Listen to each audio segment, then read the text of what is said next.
After our wedding and honeymoon, my husband and I moved into a house in Seoul. We rented the upstairs portion and lived together with his 5 siblings, 4 sisters, and 1 brother. My husband and I used a small room, while his siblings shared a larger one. As we all lived together, problems began right away. In Korean culture, when you become a daughter-in-law, you are expected to cook for your husband's family. Since I didn't have a job at that time, I had more free time than the others. 3 of my sisters-in-law were working, and the other 2 were college students. The problem was I didn't know how to cook, and even worse, I didn't want to cook for them. Still, I tried to prepare dinner for everyone out of duty. My oldest sister-in-law often helped because she was a much better cook than I was. But strangely, my heart was filled with hatred toward my sisters-in-law for no reason.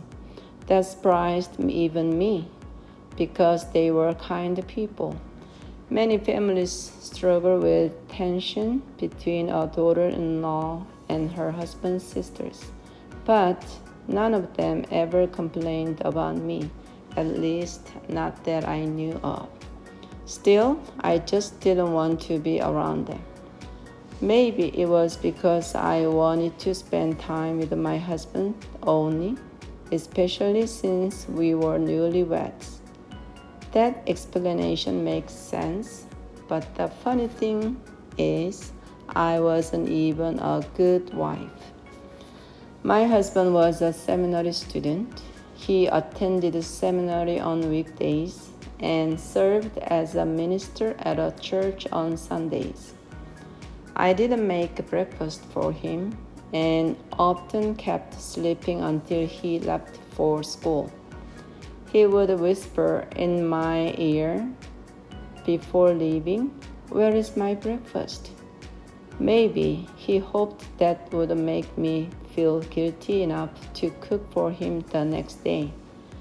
But it didn't work. I kept getting up only after everyone else had gone out to work or school. When my husband came home, I always wanted to hear about his day.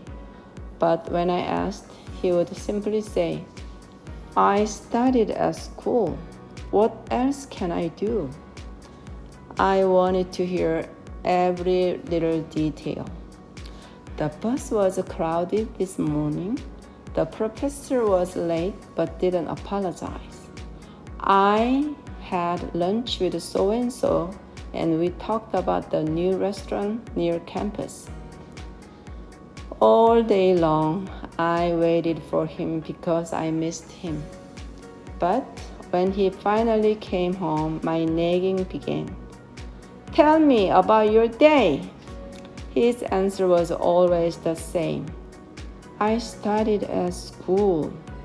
Sometimes when he lay down to sleep, I even pulled away his blanket and said, "Tell me." Finally, one day he said, "If you were that curious, come to school with me tomorrow.